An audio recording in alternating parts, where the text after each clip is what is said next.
अस्सलाम वालेकुम जी। मेरा नाम है Shahzad Chaudhry. You watching Shahzad Chaudhry official. आज की वीडियो का जो उन्वान है वो है ऑपरेशन वाइट वॉश।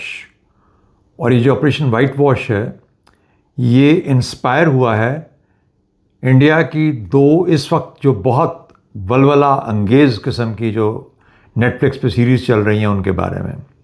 एक तो उन्होंने फिल्म बनाई है जिसका नाम है सफ़ेद सागर, और दूसरा उनकी एक डॉक्यूमेंट्री है जो कि ऑपरेशन सिंदूर के बारे में है। और दोनों ही के टुकड़े नेटफ्लिक्स पे जो चल रहा है वो तो जाहिर है कि एक सीरीज़ की शक्ल में चल रहा है। सफ़ेद सागर कारगिल के बारे में है, और कारगिल को फिर जब आप सेल्यूलॉइड पे कन्वर्ट करते हैं, यानी इतने सालों के बाद, जब 26 साल के बाद किसी को ख्याल आया कि इसको कन्वर्ट किया जाए, तो फिर आप ऐसी ऐसी बातों को इतना मैग्नीफाई करते हैं कि वो एक मेक बिलीव वर्ल्ड किस्म की एनवायरनमेंट बना लेते हैं।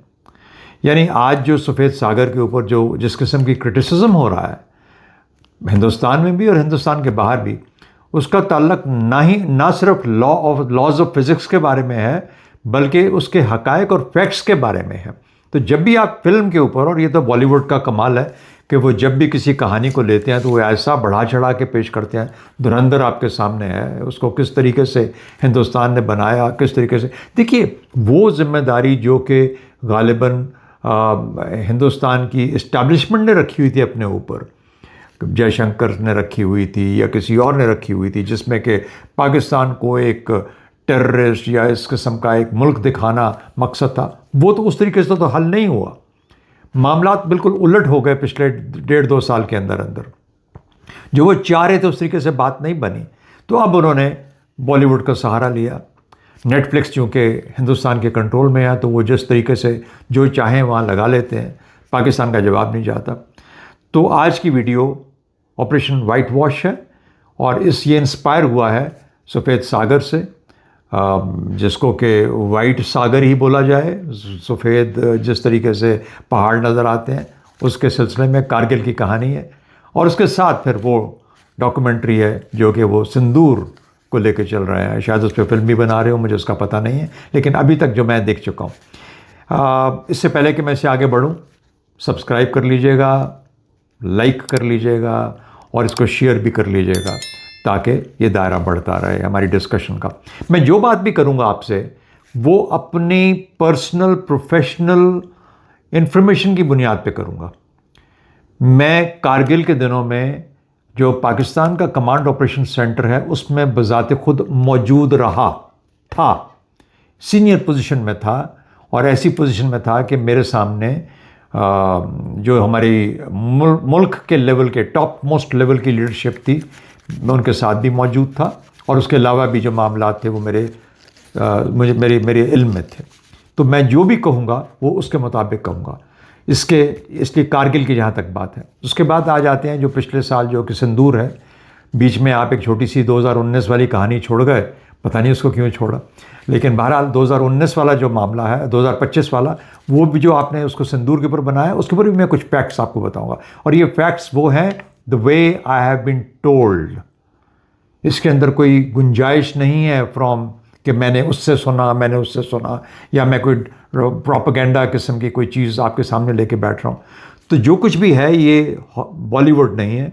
These are the facts as known to me and as known to Pakistan. मैं उस तरीके से बात करूँगा। तो ये मेरा मकसद है। मैं आपके इंडिया के चैनल्स को, इंडिया की इंफॉर्मेशन को, इंडिया की सोच को, और इंडिया की इंफॉर्मेशन के जितने भी सोर्सेज हैं बहुत क्लोजली फॉलो करता हूँ। शायद वो लोग जो आप में से जो लोग मेरे व्यूअर्स इंडिया में हैं, जो बैठे देख रहे होंगे शायद इस वक्त, या जो देख रहे हैं, उनको पता होगा कि मैं सालों आपके टेलीविज़न चैनल्स पे पाकिस्तान की तरफ से मुख्तलिफ प्रोग्राम्स के अंदर आता रहा, ज्वाइन करता रहा, पाकिस्तान से ज्वाइन करता रहा। NDTV, टाइम्स नाउ, यानी यही 2 बड़े चैनल थे उस ज़माने में। फिर इंडिया टुडे बाद में आया। I've been a regular part of these programs, their programs and their channels. तो अगर कारगिल में किसी का नाम आता है तो मैं 3 लोगों का नाम लूँगा इंडिया की तरफ से। मैं इंडिया की तरफ से बात कर रहा हूँ, मैं अभी पाकिस्तान की बात नहीं कर रहा, मैं उसके बारे में बात करूँगा आपसे। तो इंडिया की तरफ से 3 लोग हैं जिनको कि गालिबन आपको, if there is anything to do with credit to be given to someone other than the people who fought that war India की तरफ से और सिमिलरली फ्रॉम पाकिस्तान की तरफ से। तो मैं वहाँ पे फ़िलहाल जाना नहीं चाहता, लेकिन बरखा दत्त जो कि एनडीटीवी में थी उस वक्त, उनकी रिपोर्टिंग, और उसके बाद फिर विष्णु सोम आजकल थोड़े एक्टिव हुए हैं, शायद ये एक जिम्मेदारी उनके कंधों पे डाल दी गई है जिसकी वजह से वो एक्टिव हुआ। और फिर जनरल वीपी मलिक जिनसे मेरी बाद में मुलाकात हुई, हम मुख्तलिफ ट्रैक टूर्स में एक या दो मरतबा गालिबन। I have his book here, ये देखिए, मैं बगैर कुछ जाने, ये किताब है मलिक साहब की, Kargil, fond reader of him and his book. He was the army chief during Kargil. तो मैं out of nowhere, out of thin air बात नहीं कर रहा, मैं जो बात करूंगा आपसे, लेकिन मुझे पहले 2025 की बात पे जाने दीजिए, क्योंकि बहुत ही अहम है 2025 के जो मामलात हैं उसके ऊपर इस किस्म का। एक तो ये है कि पिछले कोई 2-3 हफ्तों के अंदर एक पूरी की पूरी बटालियन है या रेजिमेंट है या ब्रिगेड है या एक पूरी फ्लाइट, तो मैं बोलूँगा फ्लाइट तो कम होती है, पता नहीं कितने एयर मार्शल्स और कितने जनरल्स को इस वक्त वहाँ पे चालू कर दिया गया है इंडिया के चैनल्स पे, इस डॉक्यूमेंट्रीज़ में। और इस तरीके से सुशांत सरीन ने अभी पिछले ही चंद दिनों में एक प्रोग्राम में, शायद एनडीटीवी का प्रोग्राम था या बरखा दत्त का अपना प्रोग्राम था, वहाँ पे मोजो स्टोरी जो वो बनाती हैं उसके ऊपर कहा सुशांत सरीन ने, और वो भी, उनको भी मैं बहुत अच्छे तरीके से जानता हूँ। ट्रैक टूर्स जैसा मैंने आपसे बताया 7-8 साल मैं उसका हिस्सा था, और मैं बहुत सारे ये जो तमाम इंडियन नोटेबल्स हैं, I met each one of them and some way I hold still in very great respect. Sushant Sareen ने कहा हमने हर जगह ठीक किया, ज़ाहिर है कि एयर मार्शल साहब थे, कुछ और एक जॉन स्पेंसर थे जो कि गोरा होना ज़रूरी होता है ताकि उसमें थोड़ी क्रेडिबिलिटी लाई जाए प्रोग्राम के अंदर, ये एनडीटीवी का प्रोग्राम था गालिबन ये। तो वो जॉन स्पेंसर भी था और एक एयर मार्शल थे, और उसके बाद फिर ये सुशांत ने क्या बोला, उसने कहा कि we lost the information war. अब आजकल की जंग के बहुत सारे जो होते हैं उसमें इंफॉर्मेशन वॉर भी है उसके अंदर। तो इंफॉर्मेशन वॉर आप तब जीतते हैं जब आपके पास क्रेडिबल फैक्ट्स होते हैं, जो कैसे चीज़ बिलीवेबल बनती है या कैसे बताई जाती है, जब कोई उसको मानने के लिए तैयार हो। आपकी तबाही मची हुई हो आपके ऊपर और आप कहें कि नहीं, अब मैं आप चंद चीज़ें जल्दी आपको 2025 की बता देता हूँ कि उसके ऊपर पहले भी बात हुई है, लेकिन something need to be reminded again. पहले दिन 6 और 7 मई की रात को 3 मकाम, 3 सिचुएशन, 3 पोजिशन, लोकेशंस इन कश्मीर जिनको कि इंडियन एयरफोर्स ने और इंडियन आर्मी ने कॉर्डन ऑफ कर दिया। 3 सेपरेट लोकेशंस। वो ना बताइए मुझे कि वो there was fuel drops tanks थे वो गिराए गए थे, नहीं, वो तो ड्रॉप टैंक्स तो गिराए गए और तो आपने वो तस्वीरें लेके हमारे सामने आ गए। नहीं, मुझे उन 3 की कहानी चाहिए जो कि 3 जहाँ पर के, और I am reporting, I was following your channels the closest, मैं इंडिया के चैनल्स को सबसे ज़्यादा क्लोजली फॉलो कर रहा था। 3 मकामात पे कॉर्डन ऑफ कर दिया गया, वहाँ पे रैकेजेस उठाए गए। बाद में आपकी क्रेन्स रैकेजेस उठाते हुए एरिया क्लियर करते हुए नजर आ रही हैं, आपके इंडियन एयरफोर्स के लोग वहाँ पे एरिया क्लियर करते नजर आ रहे हैं। 3 wreckages in Indian Kashmir, at least 3 if not more. उसके बाद पायलट्स के नाम दिए गए जिनको कि रश किया गया, व्हेन दे रिजेक्टेड, उन इंजेक्शंस के बाद उनको फौरन वहाँ पे भेजा गया जो हॉस्पिटल्स में गए, उनके नाम, उनके नंबर्स भी आ गए जो कि इंडियन एयरफोर्स के नंबर्स हैं। एक बठिंडा पे आपके टेलीविजन चैनल से मैं खुद देख वॉच कर रहा था उस वक्त, बठिंडा के ऊपर जो आपका रफेल गिरा, उसके टुकड़े किन गांव में जो लोग थे उन लोगों ने क्या देखा, वो कहानी सब दुनिया के आगे आ चुकी। यू कांट रब दोज ऑफ, आप उसको वाइट वॉश नहीं कर सकते ये तमाम चीज़ों को।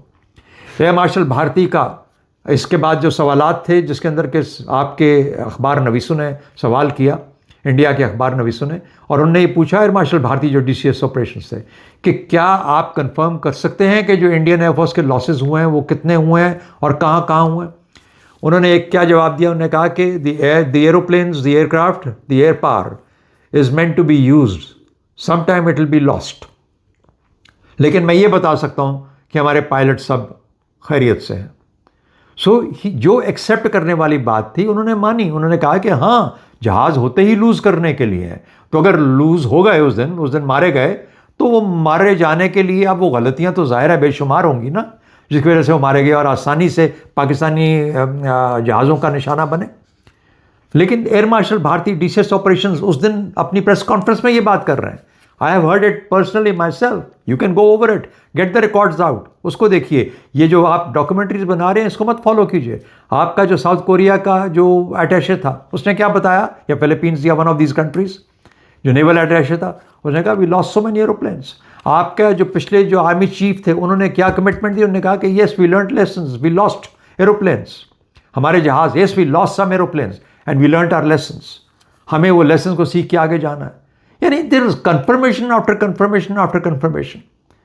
आप किसी आप यूएस जो लीडरशिप्स हैं, यूएस रिसोर्सेज हैं, उनसे चेक कर लीजिए। I am not following back on them alone, but I am talking to you. आप please go, if you want the numbers, the tail numbers of the planes that are missing from your flight lines on the Rafale, we can provide you those tail numbers. Those tail numbers are not flying in your daily flying programs. So for God's sake, there are two sides, और उस हद तक आप अपनी information warfare को लेकर चलें जहां तक कि कोई इसको मानने के लिए तैयार हो। दुनिया भर ने माना, the longest air battle of the entire history of air power, किस तरीके से और क्या रिजल्ट्स आए उसके। पहले 6-0, फिर जाहिर है कुछ सम और कुछ और रैकेजेस पता चलता है, कहीं और से आपको इन्फॉर्मेशन मिलती है, you learn from them. Some are suspected kills, some are sure kills. जो सस्पेक्ट होती है वो बाद में श्योर हो जाती है, कंफर्म हो जाती है। That is how the numbers go up to 7+1। एक आपका यूएवी था, 7 आपके जहाज थे। How many Rafales have you lost? At least 3 locations in Kashmir, maybe 4. So the point is, these facts are already known, these are established, you can't deny these facts regardless of the number of documentaries that you make. अब मैं आ जाता हूँ आपके DGMO की जो एक statement चल रही है आजकल। 6 और 7 की रात को जब आपने मिसाइल्स मारे मुरीद के में और इन भावलपुर के करीब और बाकी जगहों पे भी जो आपने अटैक्स किए, आई थिंक 9 जगहों पे टोटल आपने ड्रॉप किए। बहुत कुछ तो बेचारे बिल्कुल गरीब सब, और 2 मस्जिदें यहाँ शहीद की हैं हमारी। That happened, that's a fact. Who called up the DGMO Pakistan at that time and said, और the DGMOs got in contact with each other and your DGMO said we have nothing more to do, हमने जो करना था कर लिया, we have not attacked any military target.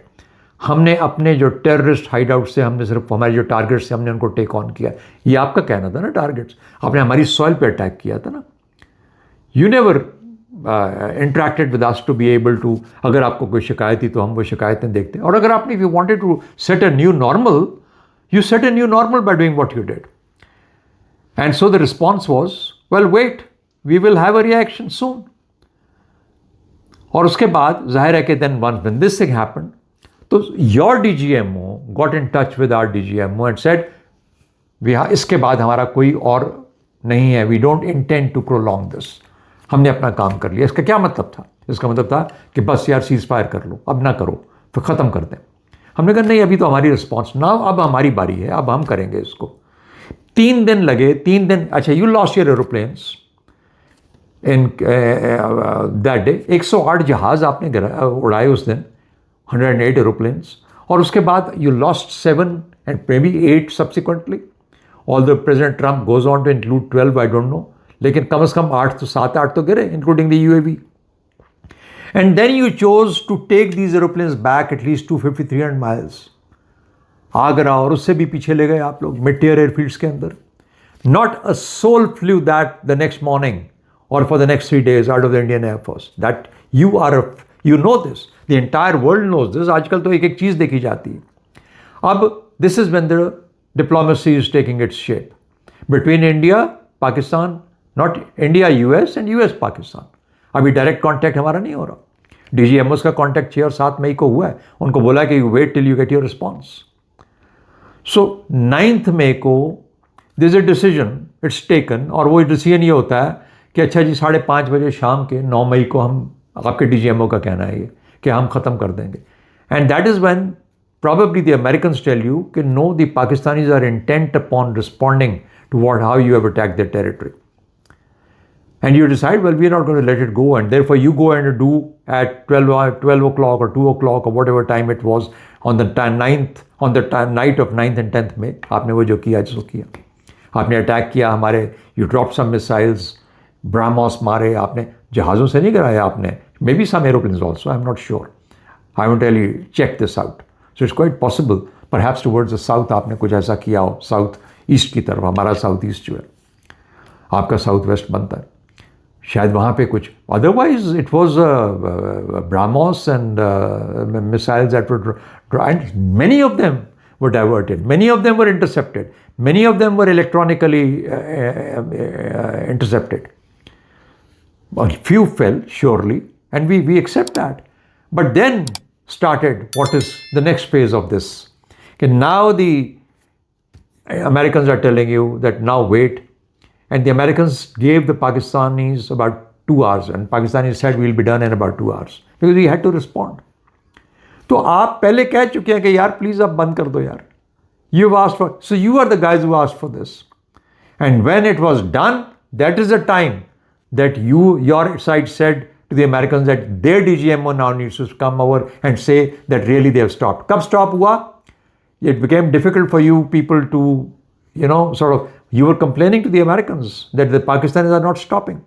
Pakistanis claim, let me tell you very clearly, Pakistan Air Force claims the following. 2 S-400 for which replacement you have asked and contracted for, plus 3 more new units. Established, Bhuj and Adhampur. This is established. We have achieved those kills. We have finished those S-400s. And 2 BrahMos sites. वो sites जहाँ पर कि आप BrahMos को store करके रखते हैं, storage sites. In between these days, that is the 3 days between 6th, 7th and 9th and 10th, there were numerous, perhaps, missiles or missile kind of things that were dropped and intercepted. कोई cruise होगा, कोई क्या होगा, कोई एक आध किसने वो, otherwise drones were going on both sides. Delhi के पास you found or you showed on your TV the biggest fire possible, and that was not a drone because of a drone. इतनी आग ड्रोन से नहीं लगती. You know this very well.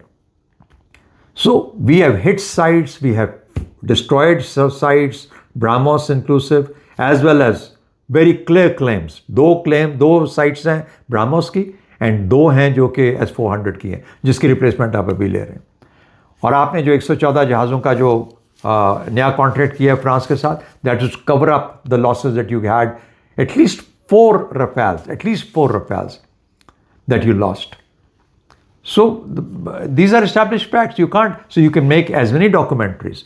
When Pakistan Air Force made a documentary after 2019, which was what? Invincible Resolve. I was a part of that documentary. Because, this was a continuation of how the Air Force had trained, the Pakistan Air Force had trained. And this was the culmination of that entire set of things that had evolved in the last 20 odd years. So we were flying, we were training, we were fighting, we were planning, we were inducting equipment, we were enabling ourselves to do the kind of things that we did that day. 2019 की बात कर रहा हूँ. 2025 में you saw additional things added to our capability. And I will not go into detail, but you saw cyber, you saw space, you saw electronic warfare, which is already part of it. And I mean, 2019, I don't want to go back to that because Abhinandan का जो जिस तरीके से, यानी you turned him into a hero. He got shot badly for very poor flying, I must say that. I mean, the hero of 2019 skirmish, the day that Abhinandan was shot, was that lady controller whose calls I have heard personally. She was controlling Abhi. I know. I've listened to each one of those things. I saw how the interception was being conducted. Or from the Pakistani side. I know how our boys are trained. I know how they did what they did. तो ये चीज़ें देखें, ये already established हैं, ये सब कुछ हमें हर एक को पता है. सो प्लीज़ डोंट, ये बॉलीवुड नहीं है, please don't play Bollywood here. Now going back to Safed Sagar and the white wash that you. अच्छा, पहली बात है, ये सफ़ेद सागर को 25 साल बाद लाने की क्या ज़रूरत पेश है? 25 साल बाद आपने, वी आर सेलिब्रेटिंग 25 ईयर्स. ये विष्णु सोम की अपनी स्टेटमेंट है, उसके अपने एक प्रोग्राम के अंदर वी आर सेलिब्रेटिंग 25। 2026 में कौन यार सेलिब्रेट करता है? 2026 में इंसिडेंटली 27 साल हो चुके हैं, ठीक है। तो 1999 में हुआ था ना, तो 1999 से 2026 is 27 years, my dear. So why is it now that this Safed Sagar drama had to be recreated on celluloid? I'll tell you the reason why. Because no one would have ever believed what you guys were trying to put together in Sindoor. नहीं होना था। तो सिंदूर की acceptability के लिए पहले एक सफ़ेद सागर क्रिएट करना था और उसको सेल्यूलॉइड पे करना था। वो सेल्यूलॉइड पे हुआ, वो चला। अब उसके नीचे एडजंक्ट के तौर पे नीचे लगा दिया गया सिंदूर कि लोग उसको भी वाह वाह वाह करेंगे, सिंदूर बीच बीच में चल जाएगा, उसको भी मान लेंगे, जो झूठ सच उसमें शामिल है, without telling the truth to the Indian public. I am not the kind of person who wants to retort to every moment, but you know I see so much, I hear so much from your side I read so much from your side that I really get, I mean, it's embarrassing as a professional to be able to, so much of falsehood. You falsify, movies are meant to falsify, magnify the falsehood. But इस हद तक, यानी आप चले laws of physics आपने top gun create करने की कोशिश की सफ़ेद सागर के अंदर, नहीं हो सकता ना, टॉप गन नहीं बन सकता भाई वो, you don't have the realism. I mean you creating तो कहानी बढ़ाते बढ़ाते कहाँ तक चली जाती। लेकिन अब आपने मिग 23 और मिग 24/7 और उसके बाद मिराज 2000 और मिग 25 के पायलट्स को ला के वहाँ बिठा दिया प्रोग्रामों के अंदर, और उनसे क्या बातें करवा रहे हैं। अब मैं ज़रा उसके ऊपर बात करना चाहता हूँ, because I was like a set Kargil में, I was sitting right there, Malik sahab and I have had chats about it. Now, how we as Pakistanis actually were critical of Kargil was simply because of its strategic implications. और strategic implications आपके साथ नहीं थी, not with India, but essentially how it would impact Pakistan. And you saw how it impacted Pakistan. I mean, it changed the political dynamics within the country so badly that we almost got detracked, and we got detracked. Politically, you saw that, how things changed in domestically. And next thing, 1998, you had barely established a full deterrence. If it was not a full spectrum, it was a strategic deterrence. So how could we be the first ones to test that? We should not have been. तो strategic level के ऊपर risky थी, बाकी tactical level के ऊपर जो लड़कों ने किया, I mean, I don't know how many were they, but वो जो 7-8 पीक्स जिनके ऊपर कारगिल में जाके बैठे थे पाकिस्तानी बच्चे, वो that is what Pathans do, and they give their lives for the country. Now had it come off as success, it would have been the most audacious success in the history of warfare. शायद ऐसा होता जिससे किसी के Hitler जो था वो अपना सोवियत यूनियन के अंदर जब गया था, तो वो may be just like the he one, he may one, अगर वो जीत जाता इस तरह का एक चीज़ हो जाती। And similarly, I mean, so it was much like blitzkrieg की सक्सेस क्या थी जो कि फ्रांस में हुआ। सो वो चीज़ें जो हैं, I mean, it was as audacious as that. When you take steps as audacious as that, sometimes they come off, sometimes they don't. Back to the air marshals who are now talking about, and the MiG-25 and the MiG-23 and 24. सबसे पहले आपने MiG-25 का pilot बिठाया हुआ था अपने programme के अंदर, and what did the guy say? He said कि well, I was told to cover this area. MiG-25 40,000 feet से कर रहा है और कहता है the height at that I could come was 30,000 feet. Okay, fine. He did his job. 30,000 से नीचे मुझे पता था कि कोई ना कोई surface to air missile लेके बैठे होंगे. So that is exactly how it happened, and he made his own, उसने mosaic बनाया जाके, and gave it to the Indian Army. He did his job. Next, you send MiG-23 and MiG-27 with what? Rockets. And I was reading somewhere कि Vampires को 68mm snap के साथ तैयार किया जा रहा है। वो जहाँ से निकाले हुए थे उनको वापस तैयार करके। यार, what are you talking? Now, nobody ever thought of the fact that at this altitude, if you want to do rocket attacks at point targets, do you realize the density का effect क्या होगा? Do you realize कि if I miss by 10 foot or 20 foot or 30 foot, it means when I don't hit the peak, I go maybe 5,000 feet down the valley? That is exactly how it happened. So when you put in your MiG-23s and MiG-27s, they were sitting ducks. So that MiG-25 guy who came first was more sensible. He said, I knew there was going to be something. So 40,000, 30,000 back. And then you throw in that MiG-23, 27 and 2 helicopters. And 1 helicopter gets shot down. Just to test that actually, are there some surface-to-air missiles or not? ज़ाहिर है वो गए हैं तो कुछ ना कुछ तो लेके गए होंगे साथ अपने साथ. And then the Mirage 2000s come in. And now again for the Mirage 2000, let me also please clarify. The year the Indian Air Force got Mirage 2000, 1985, Pakistan Air Force was already fully operational with full kind of targeting pods in 1985 at that time. उस वक्त तो आपको तो उस वक्त Mirage 2000 मिले थे ना, हम बिल्कुल तैयार थे हर चीज़ के लिए. Targeting pods, उन targeting pods. And then I heard someone कि वो हमारा बड़ा अच्छा था MiG-25 का जो था वो जो रेकी की, लेकिन हमें फिर भी कुछ नज़र नहीं आ रहा था. या Mirage 2000, MiG-23, 27 वालों को नज़र आ रहा था, या उन बेचारों को भी कुछ नज़र नहीं आ रहा था.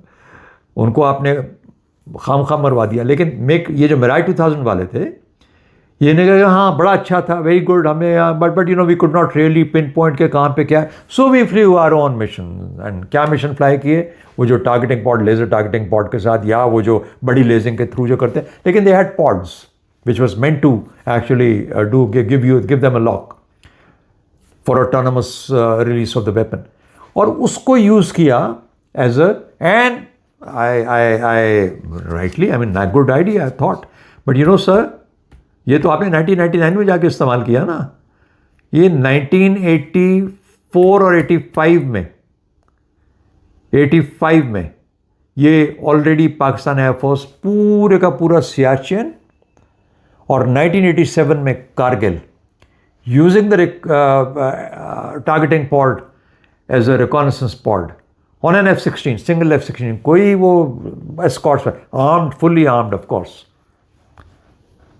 And these missions were flown, and we got exactly on your Siachen glaciers के अंदर, जहाँ आपने कुछ 1-2 सालों के अंदर साल 2 साल के अंदर के मीडियम कैलिबर की गन्स वहाँ पे ला के रखी हुई थी, और वो, and we picked those up, and that is what helped Pakistan then plan its operation against certain peaks which were successful. कि वो कितना दूर है, क्या कर सकते हैं, क्या नहीं कर सकते, एक्चुअली कहाँ पे है. These missions were flown by the F-16, single F-16, throughout the stretch of Siachen Glacier. 1980, probably 1987, because I flew that, so that's why I'm there saying. It could have been 85, it could have been 87, I'm not sure. But it could be somewhere around that time. But 87 में I can tell you Kargil was flown. I didn't know they were going to do 1999 में Kargil होगा. But Kargil के ऊपर तमाम peaks के ऊपर जो था, I flew that mission. I was on your victor monitoring Avantipura and Srinagar, VHF. So we did that, and we are I didn't know, I mean I was just given a task. मैं जाके I was the senior pilot in the squadron and I did what I did, but this was my task. So it's not the first time. आपने 1999 में जाके Mirage 2000 को सही use किया ना. We were using it for a long time. So yeah, I mean, whatever you have, you use it. But now the warfare has changed. Things have changed. अब satellite ऊपर से देख रहा है. देखिए, जब when you started to put together in 2025, जब आपके जहाज़ हाशिमार, क्या जगह का नाम है, ईस्ट की तरफ, जहाँ से आपके रफेल्स हैं, वहाँ से they came this side, and then there's so many sorties of your C-130Js and C-141, जो भी आपके पास आपके जहाज़ वो हैं, C-5s की चल रही हैं, and landing. Obviously, the biggest question was Pakistan was already prepared, and we ended up asking you people, here, what are you up to? Are you guys up to something? You may have said कि हम exercise की तैयारी कर रहे हैं, but Pakistan Air Force was not foolish. It was ready, and it has all its plans in place. So I think that ये सफ़ेद सागर और सिंदूर और ये तमाम चीज़ें जो हैं, इन सब को it's a bit late in time. You know, I know why you put in सफ़ेद सागर and then उसके पीछे सिंदूर लगाई है, क्योंकि सिंदूर को अदरवाइज़ मानना बड़ा मुश्किल था लोगों का, आपके हिंदुस्तानियों का, आपके लोगों का मानना बहुत मुश्किल था. उन सवालों के जवाब आज तक नहीं मिल रहे, जो कि सवाल आपके लोगों ने खुद आपसे पूछे हैं. आपके जर्नलिस्ट ने पूछे हैं. Those questions hang in the air. And regardless of whatever face you put up today, whether it's a DGM or the DCS operations or whoever that you want to put up on the screens, I'm sorry, the message fails miserably. It does not carry. Like I said, I don't want to unnecessarily be making such videos just because I don't want to be doing a point by point kind of a rebuttal. लेकिन कुछ चीज़ें हमारी अपनी operational level की जो हमारी information और knowledge होती है उसको जब हम यूज़ करते हैं हमें पता when things look outright out of place, so that's the time that you need to come in and clarify for the sake of learning the right lessons, for the sake of not misleading people, for the sake of letting truth prevail, and not letting even Bollywood falsify at that magnificent level that it does. Thank you very much. बहुत शुक्रिया आपका.